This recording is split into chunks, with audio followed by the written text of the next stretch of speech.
za nek razpis nekih neodvisnih strokovnjakov? Kako si predstavljate, da se seveda zavaruje državno premoženje?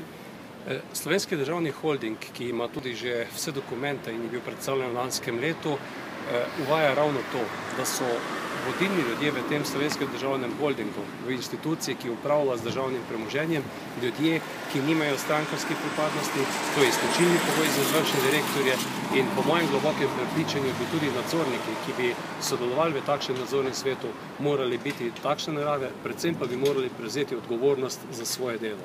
Več kot očitno pa je, da je sedaj ta vmesna varianta s slovensko odškodninsko družbo in pa povsem politično imenovanimi in pa interesno imenovanimi ljudmi danes pot drugačna. In to, kar se nam sedaj dogaja, ni prava parlamentarna demokracija, ampak je plenjenje določenih zvez in bolj me spominja na kakšno gospodarsko ali pa interesno združenje kot pa na politične stranke. Mogoče se opravičujem, jaz imam samo še to vprašanje. Tudi obedve opozicijski stranki sta zelo ostro nekako se odzvali, vsaj preko Twitterja, na vaš predlog, na vašo pobudo.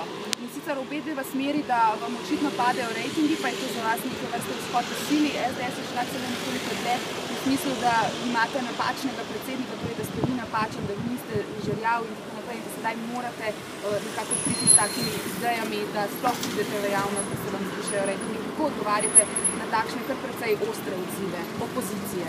Slovenska ljudska stranka je na kongresu izvolila svoje vodstvo.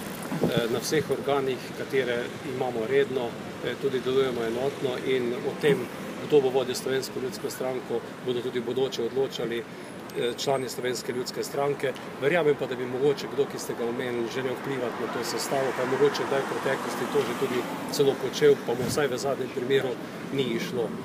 Nam gre za državo. Jaz mislim, da je ta država pred tem, da če bomo delali tako naprej, kot delamo sedaj, da vlada ne bo nič naredila oziroma se ne mogla dogovoriti o ničemer, ampak si bodo predsedniki strank samo povedali, s čim se ne strinjajo, ne pa s čim se strinjajo. In na drugi strani, če kdo misli, da bo Slovenija leta 2014 rešil s tem, da bomo odprli debato o tem žalostnem delu zgodovine, se oba krepko motita. Naše